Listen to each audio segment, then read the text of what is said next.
క్రీస్తునందు ప్రియులారా, యేసుక్రీస్తు నామంలో మీ అందరికీ శుభాలు తెలియజేస్తున్నాం. క్రీస్తు రాకడ ధ్వని శాంతి ఆదరణ సందేశాలు అను టీవీ కార్యక్రమం కొరకు ప్రేమతో మిమ్మల్ని ఆహ్వానిస్తున్నాం. మీరు మీ విలువైన సమయాన్ని కేటాయించుకొని మా కార్యక్రమాలు చూస్తున్నందుకు మీకు కృతజ్ఞతలు. ఈ కార్యక్రమాలు మీ ఆత్మీయ ప్రయోజనములకు ఎంతో సహాయపడుతున్నవని నమ్ముతున్నాం. ప్రియులారా, ఈ టీవీ పరిచర్య కొరకు ప్రార్థించండి, సహకరించండి, ప్రోత్సహించండి. ఈ కార్యక్రమాలు ఇతరులకి పరిచయం చేసి వారు కూడా చూసి మేలు పొందేటట్లుగా సహాయపడాలని మీకు మనవి చేస్తున్నాం. విశ్వాసంతో ఎంతో ఖర్చు పెట్టి కొనసాగిస్తున్న ఈ కార్యక్రమాలు తుది వరకు కొనసాగేటట్లుగా ప్రార్థించండి. దేవుడు మిమ్మల్ని ప్రేరేపిస్తే మీరు కూడా ఒక కార్యక్రమానికి స్పాన్సర్ చేసి ఈ పరిచర్యలో పాలిభాగస్తులు కావాలని మనవి చేస్తున్నాం. ప్రత్యక్షంగా టీవీ ద్వారా మేము సువార్త ప్రకటిస్తున్నాం. పరోక్షంగా ప్రార్థిస్తున్న వారు, సహకరిస్తున్న వారు, ప్రోత్సహిస్తున్న వారు అంతా ఈ పరిచర్యలో పాలిభాగస్తులు అని జ్ఞాపకం చేస్తున్నాం. యేసుక్రీస్తు వారు ఇచ్చిన గొప్ప ఆజ్ఞని మేము పాటిస్తున్నాం. మీరు వెళ్ళి సమస్త జనులను శిష్యులుగా చేయండి అని ప్రభు చెప్పాడు. కనుక ఈ టీవీ ద్వారా మీ గృహాల్లో ప్రవేశించి మిమ్మల్ని పలకరించి మీకు సువార్త చెప్పి మిమ్మల్ని ప్రభువు రాకడ కొరకు ఎత్తబడే దేవుని సార్వత్రిక సంఘం కొరకు సిద్ధపరచడానికి మా వంతు ప్రయత్నాన్ని మేము కొనసాగిస్తున్నాం. యేసుక్రీస్తు రెండవ రాకడను గూర్చి, ప్రపంచ భవిష్యత్తును గూర్చి అనేకమైన విషయాలు మనం తెలుసుకొని మనం సిద్ధపడి మనం ఇతరులను సిద్ధపరచడానికి దేవుడు మనకిచ్చిన ఈ మంచి అవకాశాన్ని మనం అందరం కలిసి వినియోగించుకుందాం. ప్రస్తుతం మనం యేసుక్రీస్తు రెండవ రాకడ వర్తమానాలు ఒక సబ్జెక్టుగా తీసుకొని సీరియల్గా ధ్యానం చేస్తూ ఉన్నాం. ఈరోజు దేవుని బోర ఈ అంశంలో నుండి 5వ వర్తమానం తీసుకోబోతున్నాం. వాక్యం కొరకు మన మనసులను సిద్ధం చేద్దాం. ప్రార్థన. పరిశుద్ధుడు అయిన తండ్రి, జీవాధిపతి, మీ ఘనమైన పాదాలకు స్తుతి స్తోత్రాలు చెల్లిస్తున్నాం. ఈ సమయంలో రెండవ రాకడ వర్తమానాలు ఈరోజు 113వ వర్తమానం తీసుకోబోతున్నాము. సహాయం చేయండి. రెండవ రాకడలో దేవుని బోర ఈ అంశంలో నుండి మరి రెండవ ఫలితం సంఘము ఎత్తబడుట. క్రీస్తునందున్న సజీవుల గురించి ఈరోజు మనం తెలుసుకోబోతున్నాం. నాయన, మీరు బోధకులై మాకు బోధ చేయమని మనం చేస్తున్నాం. మీ దాసుని నన్ను బలపరిచి వాడుకోండి. ఈ కార్యక్రమం సహకరిస్తున్న కుటుంబాన్ని దీవించమని మనం చేస్తున్నాం. రక్షణ లేని వారికి రక్షణ దయచేయండి. రక్షణ పొందిన వారిని సంఘంలో స్థిరపరిచి బలపరిచి మీరు రాకడ కొరకు సిద్ధపరచమని మనం చేస్తున్నాం.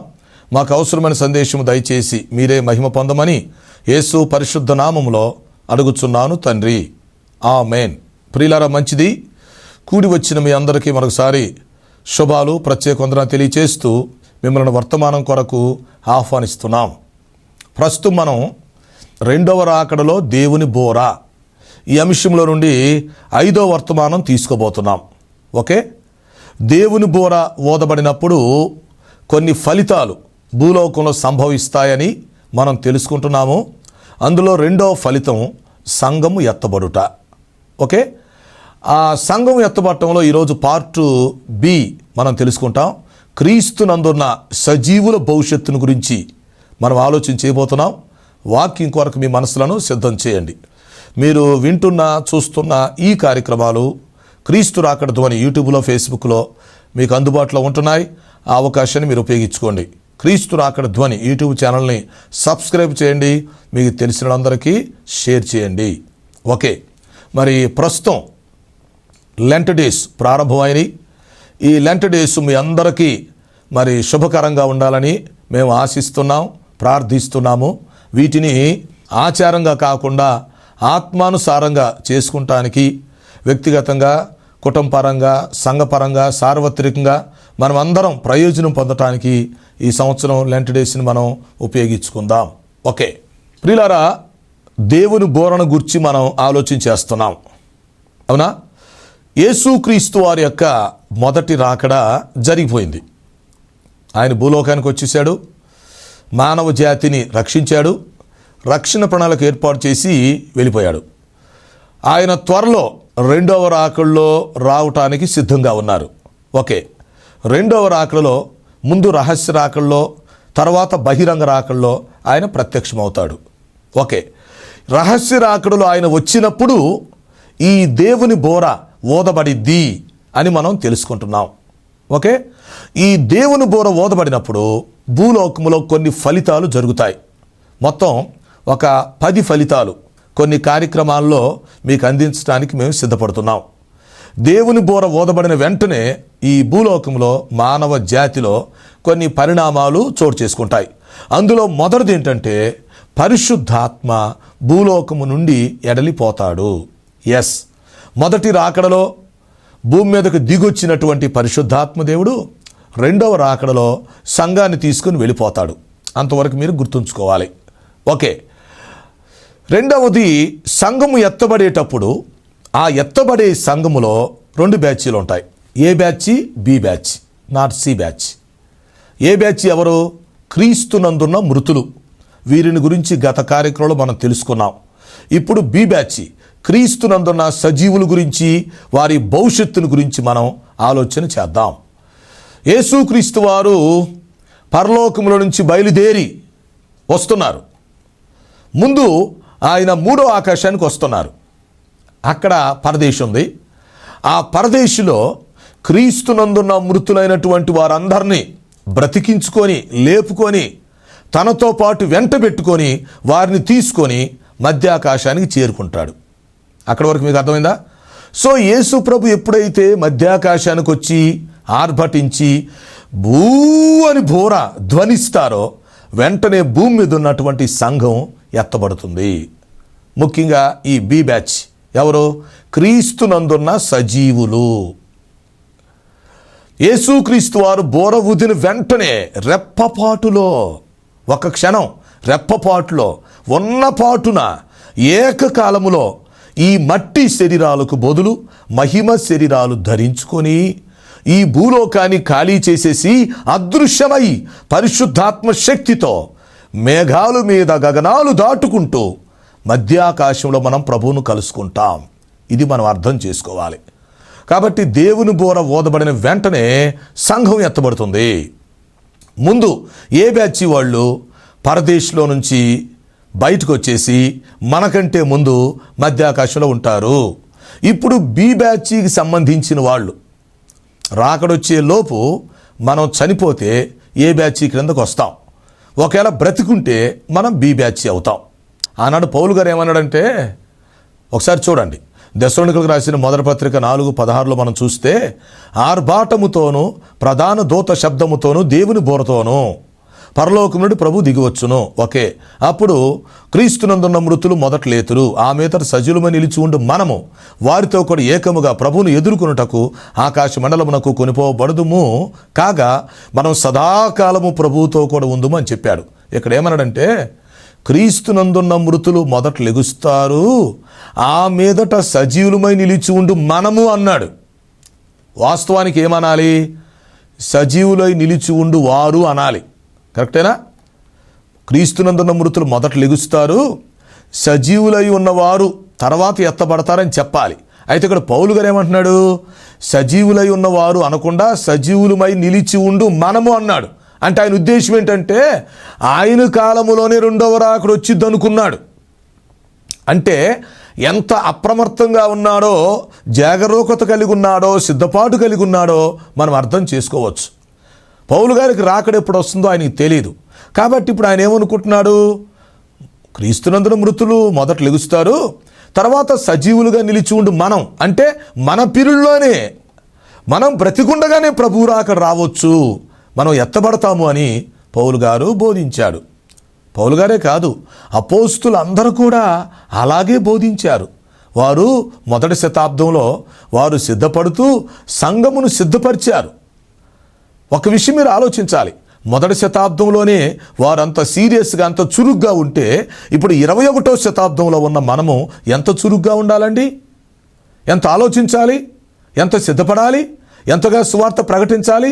ఎంతమందిని రక్షించాలి? ఈ విషయం మనం ఆలోచిస్తున్నామా? మొదటి శతాబ్దంలో వాళ్ళే ప్రభు చేస్తాడేమో, మనం బ్రతికుండగానే ఎత్తబడతామేమో, ప్రభుని చూస్తామేమో, ఆయన ఎదుర్కోవాలని చెప్పి వాళ్ళు అలా అప్రమత్తతో ఉన్నప్పుడు, మరి ఇప్పుడు 2000 సంవత్సరాలు గడిచిపోయి 21వ శతాబ్దంలో ఉన్నటువంటి మనము, అంతేకాదు రెండవ రాకడ గుర్తులు సూచనలు జరుగుతూ ఉన్నాయి, చూస్తూ ఉన్నటువంటి మనము రెండవ రాకడ ప్రవచనాలు నెరవేరుతున్నాయి. చూస్తూ ఉన్నటువంటి మనము ఎంత జాగ్రత్తగా ఉండాలి. ఏ క్షణంలో ప్రభు వస్తాడో తెలియట్లేదు, గుర్తుపెట్టుకోండి. ఏ క్షణంలో ఆయన వస్తాడో తెలీదు. వాక్యంలో చెప్పినట్టుగా పరలోకమందున్న మీ పెండ్లి కుమారుడు ఎప్పుడు వచ్చునో మీకు తెలియదు గనక మీరు మెలకుగా ఉండి సిద్ధంగా ఉండండి అన్నాడు. ఇక్కడ మెలకుగా ఉండమంటే నిద్రపోవద్దు అనే దాని అర్థం అది కాదు. మనం నిద్రలో ఉన్నా మెలకుగా ఉన్నా ఆత్మీయ జీవితంలో మెలకుగా ఉండమని దాని అర్థం. మెలకుగా ఉండండి, సిద్ధపడండి అంటే రాకడొచ్చే సమయానికి ఒకవేళ మనం నిద్రలో ఉండొచ్చు, దానిదేముంది. మనం నిద్రలో ఉన్నా, మన శరీరం నిద్రపోతున్నా ఆత్మీయ జీవితంలో మనం మెలకుగా ఉండాలి. సో ప్రభువు రాకడకి మెలకువ కావాలి, జాగరూకత కావాలి, సిద్ధపాటు కావాలి, ఎదురు చూసే మనసు కావాలి. ప్రభు ఎప్పుడొస్తాడా అని ఎదురు చూసేటట్టుకు మనం ఉండాలి. ఎందుకంటే ప్రియులారా, ప్రభు వచ్చేది ఖాయం, అందులో సందేహం లేదు. ఓకే, తర్వాత ఈ దేవుని బోర ఓదబడినప్పుడు ఒకటి పరిశుద్ధాత్మ వెళ్ళిపోతున్నాడు, రెండవది సంఘాన్ని తీసుకెళ్ళిపోతాడు. అప్పుడేమవుతుంది, ఈ ఏ బ్యాచ్ వాళ్ళు మనకంటే ముందు వచ్చేస్తారు. వాళ్ళు ఒకవేళ రాకడొచ్చే లోపు కానీ మనం సజీవులు ఉన్నాం అనుకోండి, ఏ బ్యాచ్ వాళ్ళు ముందు వచ్చేస్తాడు. తర్వాత ఈ బి బ్యాచ్ వాళ్ళు ఎత్తబడతారు. ఎవరో క్రీస్తునందున్న సజీవులు. రాకడ వచ్చే సమయానికి మనం కావచ్చు, లేకపోతే వేరే వాళ్ళు కావచ్చు. రాకడొచ్చే సమయానికి ఎవరైతే శరీరముతో ఉంటారో, సజీవులుగా బ్రతికుంటారో మీరు అర్థం చేసుకోండి. వాళ్ళు నిద్రలో ఉన్నా సరే, మెలకుగా ఉన్నా సరే, వాళ్ళు డ్యూటీలో ఉన్నా, ప్రయాణంలో ఉన్నా, అవును బాతుల్లో ఉన్నా, భోంచేస్తున్నా, లేకపోతే డ్యూటీలో ఉన్న ఎక్కడున్నా సరే, బోర ఊదిన వెంటనే ప్రియులారా ఒక్క క్షణంలో మనం మార్పు చెందటం అనేది జరిగిద్ది. ఇది ఎలా జరిగిద్దంటే పరిశుద్ధాత్మ శక్తితో జరిగిద్ది. ఆ సమయంలో మనం కూర్చొని ఉంటామా, నిలబడి ఉంటామా, పొనుకొని ఉంటామా, నడుస్తూ ఉంటామా, ప్రయాణంలోనా, డ్యూటీలోనా, నిద్రలోనా, మెలకుగానా, మనం ఏ పనిలో ఉన్నా సరే, మనం కానీ ముందు రక్షణ పొంది ఉంటే, బాప్తీసం తీసేసుకొని పరిశుద్ధాత్మ వరాన్ని పొందుకొని ఉంటే, ఎస్ రాకడ కోసం సిద్ధపాటు కలిగి ఉంటే ఏమవుతుందంటే ఆ బోర ఊదిన వెంటనే ఒక్క క్షణములో మనం ఎత్తబడతాం. ఎలా ఎత్తబడతాం తెలుసునా? మన మట్టి శరీరాలు మహిమ శరీరాలుగా మార్చబడతాయి. గొంగళ పురుగు ఎలాగైతే పరావర్తనం చెంది సీతాకోక చిలుకుగా మార్చబడుతుందో ఒక్కసారి ఆలోచించండి. గొంగళ పురుగు మరి భూమి మీద ఉన్నప్పుడు ఏం చేస్తుంది? మట్టిలో ఏం చేస్తుంది? అటు ఇటు తిరుగుతుంది కదా. తర్వాత ఆ పంట తినేస్తూ ఉంది, అసహ్యంగా ఉంటుంది, చూసే వాళ్ళకి చిరాకు అనిపిస్తూ ఉంటుంది. కానీ ఒక సమయంలో అది లార్వా దశ తర్వాత ఏమవుతుందో తెలిసిన గొంగళ పురుగు చూడముచ్చటగా సీతాకోక చిలుకుగా మార్చబడుతుంది. భూమి మీద తిరుగుతున్నది ఒక్కసారి ఎగురుతుంది పైకి. రంగు రంగులు పిట్ట, రయ్యిని ఎగిరే పిట్ట, ఎగరవే ఎగురు అన్నట్టు గొంగళ పురుగు సీతాకోక చిలుకుగా మార్చబడుతుంది. దాని రూపం మారుతుంది, రంగు మారుతుంది, స్థలం మారుతుంది, ఎగురుతుంది, అందంగా ఆహ్లాదంగా కనిపిస్తూ ఉంది. ఎస్, సీతాకోక చిలుకను చూసినప్పుడు చిన్నపిల్లలు ఆడుకోవాలనిపించటం లేదా? ఫోటో దిగాలనిపించటం లేదా? మరి గొంగళ పురుగు ఉన్నప్పుడు దాని పరిస్థితి ఏంటి? ఇప్పుడు మన పరిస్థితి కూడా అంతే. ఇప్పుడు మట్టి శరీరాలతో మనం ఉన్నాం. పొట్టిగా ఉండొచ్చు, పొడుగ్గా ఉండొచ్చు, లావుగా ఉండొచ్చు, కురచుగా ఉండొచ్చు, నల్లగా ఉండొచ్చు, ఎర్రగా ఉండొచ్చు, అది ముఖ్యం కాదు. లేక వికలాంగుడుగా ఉండొచ్చు, అమాయకంగా ఉండొచ్చు, జ్ఞానంగా ఉండొచ్చు, అది ముఖ్యం కాదు. ఎందుకంటే మట్టి శరీరం అనేది పరిమితమైన స్థితిని కలిగి ఉన్నది. మట్టి శరీరం అనేది మరణము యువతల భవిష్యత్తును కలిగి ఉంటుంది. కాబట్టి ప్రభు తన రాకడలో వచ్చినప్పుడు, బోర ఊదబడినప్పుడు సంఘము ఎత్తబడుతుంది. ఈ క్రీస్తునందున్న సజీవులందరూ ఒక్క రెప్పపాటులో మార్పు చెందుతారు. అది పరిశుద్ధాత్మ శక్తితో జరుగుతుంది. పరిశుద్ధాత్మ ఏం చేస్తాడు? మనలో ఉంటే ఆ బోర శబ్దం మనకు వినిపిస్తుంది. పరిశుద్ధాత్మ మనలో లేకపోతే ఆ బోర శబ్దం మనకు వినపడదు. ముందు అర్థం చేసుకోండి. బోర శబ్దం వినుని వెంటనే ఈ పరిశుద్ధాత్మ దేవుడే మన మట్టి శరీరాన్ని మహిమ శరీరంగా మార్చేస్తాడు. ఎలా మారుస్తాడు అంటే తన శక్తితో మారుస్తాడు. గొంగళ పురుగు సీతాకోక చిలుకుగా మార్చబడినట్లుగానే ప్రభు మనలను మహిమ శరీరంలోకి మార్చేస్తాడు. అంతేకాదు యేసు క్రీస్తు యొక్క సమరూపములోనికి మనం మార్చబడతాం. ఒక్క రెప్పపాటులో ఈ భూలోకాన్ని ఖాళీ చేసేస్తాం. ఏం పర్వాలేదు, అదృశ్యమైపోతాం. నడుస్తున్న వాళ్ళు నడుస్తున్నట్టే, కూర్చున్న వాళ్ళు కూర్చున్నట్టే, పనుకున్న వాళ్ళు పనుకున్నట్టే, డ్యూటీలో వాళ్ళు డ్యూటీలోనే, జర్నీలో వాళ్ళు జర్నీలోనే, ఒక్క రెప్పపాటులో కనిపించకుండా వెళ్ళిపోతారు. సీతాకోక చిలుకులాగా ఎగురుకుంటూ వెళ్ళిపోతారు. పక్షి భూమి మీద నుంచి పైకి ఎగిరినట్టుగా ఎగురుకుంటూ వెళ్ళిపోతారు.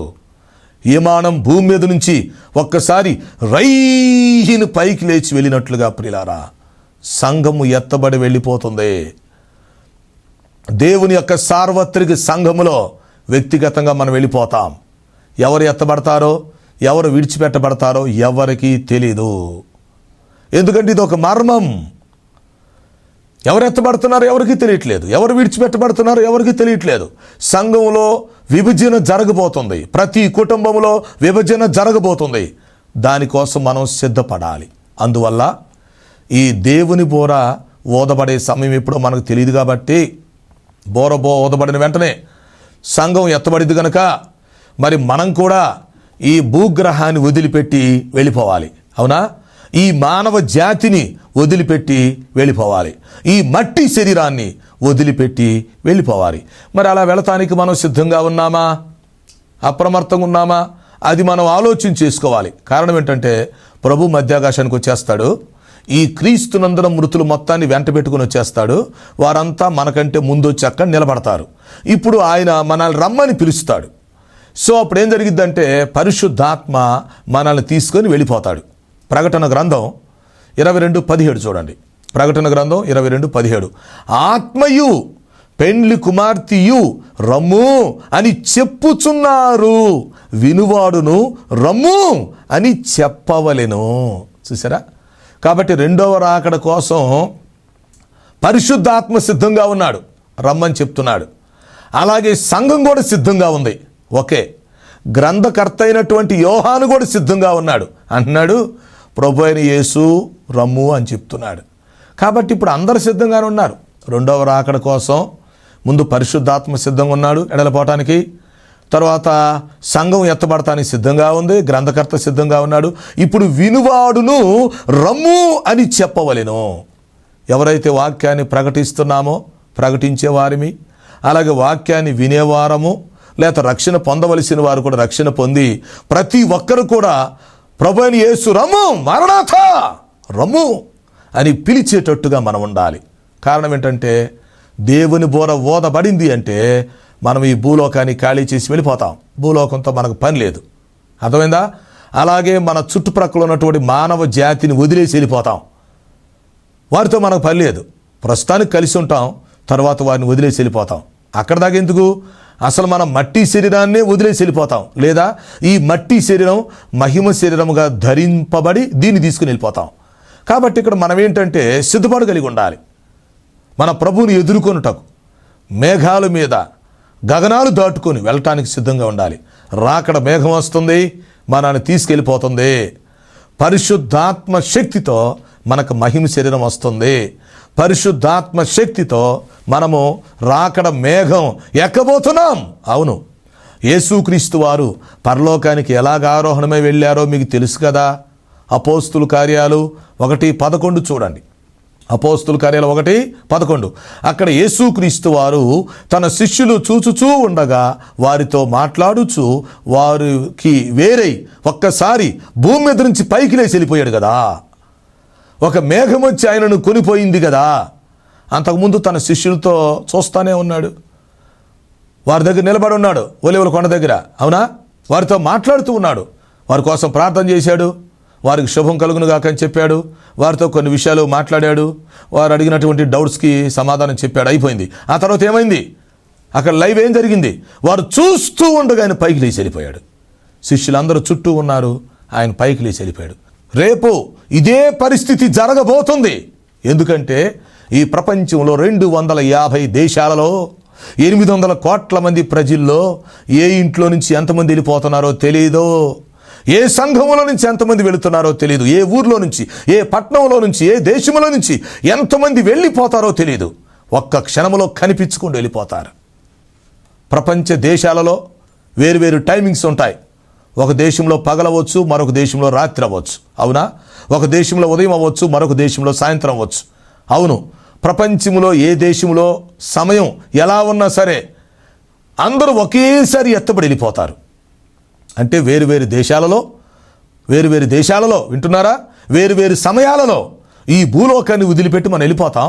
అయితే భూకక్షలో అందరూ ఒకేసారి కలుసుకుంటాం. లోకి వెళ్ళినప్పుడు కలుసుకుంటాం అన్నమాట.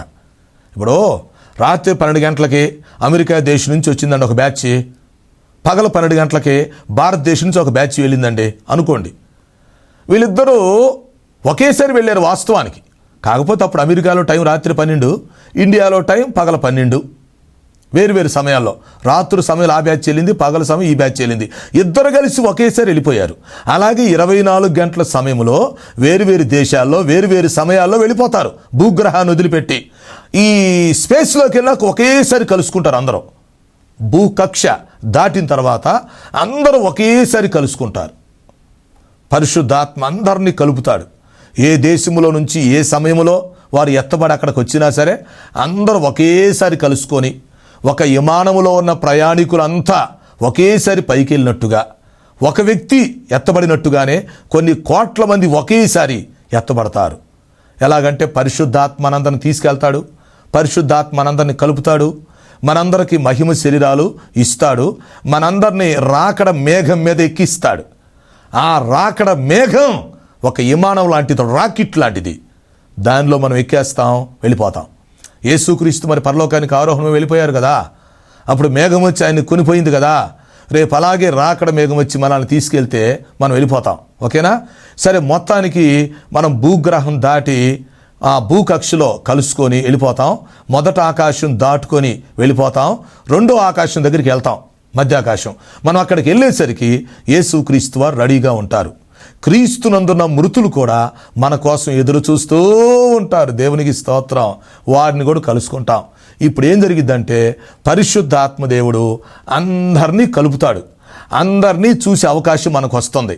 ముందు క్రీస్తునందున్న సజీవులు వేరువేరు దేశాల్లో 250 దేశాల నుంచి వచ్చిన వాళ్ళందరినీ కలిపేస్తాడు ముందు. ఆ తర్వాత అటు క్రీస్తునందున్న మృతుల్ని సజీవుల్ని మొత్తాన్ని కలిపేస్తాడు. మళ్ళీ సార్వత్రిక సంఘంగా కలుపుతాడు. ఆ తర్వాత మనందరం కలిసి ఒకేసారి యేసుక్రీస్తుని చూసే అవకాశం మనకి కలిగిస్తాడు.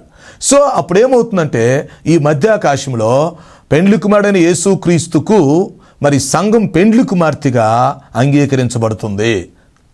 ముందు ఆహ్వానించబడుతుంది, తర్వాత అంగీకరించబడుతుంది. ఈ పరిశుద్ధాత్మ దేవుడు ఒక నాయకుడుగా, ఒక మధ్యవర్తిగా, ఒక పెండ్లి పెద్దగా అటు క్రీస్తునందున్న మృతులను కలుపుకొని, క్రీస్తునందున సజీవులైనటువంటి మనల్ని కలుపుకొని మొత్తాన్ని కలిపి ప్రభువు చేతుల్లో పెడతాడు. ప్రభువా, ఇదిగో నీ భార్య, భూలోకంలో నుంచి నీ భార్యను తీసుకొచ్చాను, పవిత్రురాలైన కన్యకగా సిద్ధపరచి పెండ్లి కుమార్తెగా సిద్ధం చేసి మీ దగ్గరికి తీసుకొచ్చానని ప్రభు సంఘమును, పరిశుద్ధాత్మ సంఘమును ప్రభు చేతులకు అప్పగిస్తాడు. అది మనం అర్థం చేసుకోవాలి.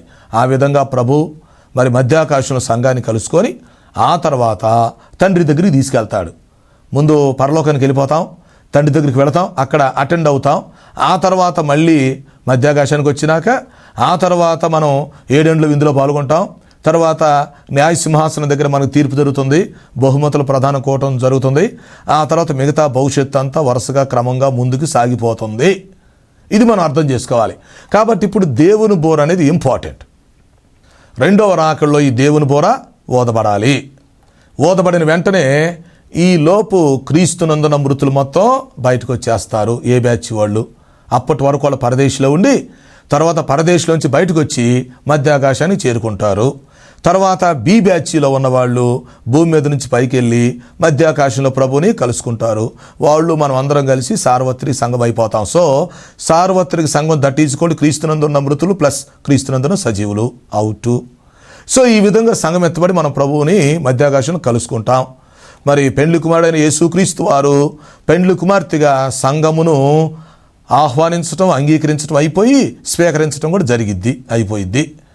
ఈ విధంగా ఇప్పుడు మనం ఏం చేయబోతున్నాం? ఈ దేవుని బోర కోసం ఎదురు చూడబోతున్నాం.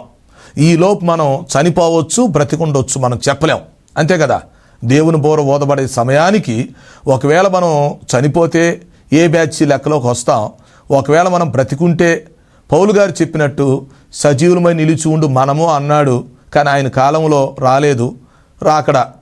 ఒకవేళ మన కాలంలో వస్తే మరి సజీవులుగా నిలిచి ఉండు మనము ఎత్తబడి వెళ్ళిపోతాం. కాబట్టి మనం జాగ్రత్తగా ఉండాలి. మనం ఏ బ్యాచ్లో ఉన్నా పర్వాలేదు, బి బ్యాచ్లో ఉన్నా పర్వాలేదు, కానీ ముందు రక్షణ పొంది ఉండాలి, రక్షణలో స్థిరంగా ఉండాలి. ఫిలిప్పీ పత్రిక 2:12 చెప్పినట్టు గుర్తుపెట్టుకోండి. ఫిలిప్పీ పత్రిక 2:12 ఏమిటి? భయముతోనూ వణుకుతోనూ మీ సొంత రక్షణ కొనసాగించుకోండి. ఇప్పుడు మనం చేయాల్సిన పని అది. ఎవరి సొంత రక్షణ, వ్యక్తిగత రక్షణ వాళ్ళు మనం కొనసాగించుకోవాలి. మనతో పాటు మన కుటుంబం మొత్తాన్ని కూడా రక్షించుకోవటానికి మనం ప్రయత్నం చేయాలి. నేను ఎప్పుడూ చెబుతూ ఉంటాను, ఒక కుటుంబంలో మొదట ఎవరు రక్షించబడతారో ఆ కుటుంబం మొత్తాన్ని రక్షించుకోవలసిన బాధ్యత వారిది. కాబట్టి వ్యక్తిగతంగా మనం రక్షణ పొందిన తర్వాత మన కుటుంబాన్ని కూడా మనం రక్షించుకొని ఆ తర్వాత మనం ఉంటున్న స్థానిక సంఘాన్ని, తర్వాత సార్వత్రిక సంఘాన్ని కూడా మనం సిద్ధం చేయటానికి మన వంతు పాత్ర మనం పోషించాలి. ఇప్పుడు నా వంతు పాత్ర నేను పోషించాలి, మీ ఒక్కొక్కరు మీ వంతు పాత్ర మీరు పోషించాలి. మనం అందరం కలిసి భూలోకములో దేవుని రాజ్యాన్ని కట్టాలి.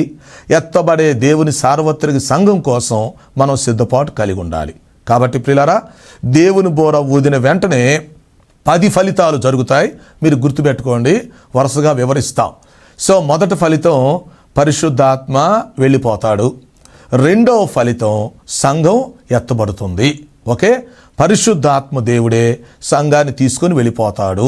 ఓకే, ఆ తర్వాత క్రీస్తునందున మృతులు, క్రీస్తునందున సజీవులు ఇద్దరు కలుసుకొని ఏకమై ప్రభువుని ఎదుర్కొంటారు. మరి సంఘం పెండ్లి కుమార్తెగా స్వీకరించబడుతుంది. ఇక మిగతా ఫలితాలు వచ్చే కార్యక్రమాలు మనం చూడటానికి ప్రయత్నం చేద్దాం. కాబట్టి ఈ దేవుని బోర ఓదబడే లోపు మనం చేయవలసిన పని చేయాలి. ఇంకా సువార్త ప్రకటించడం జరగాలి. మనం రక్షణ పొందకపోతే పొందటం, రక్షణ పొందిన వాళ్ళు స్థిరంగా ఉండటం, ఇదంతా మనం ఆలోచించుకొని ప్రతి ఒక్కరూ మన జీవితాలు సరి చేసుకొని క్రీస్తు శిలువ రక్తంలో మనల్ని మనం శుద్ధీకరించుకొని ప్రభు వచ్చినప్పుడు మనం ఎత్తబడే స్థితిలో ఉండటానికి ప్రతి ఒక్కళ్ళు జాగ్రత్త పడాలని వాక్యం హెచ్చరిస్తుంది. అట్టి కృపను దేవుడు మనందరికీ దయచేయునుగాక.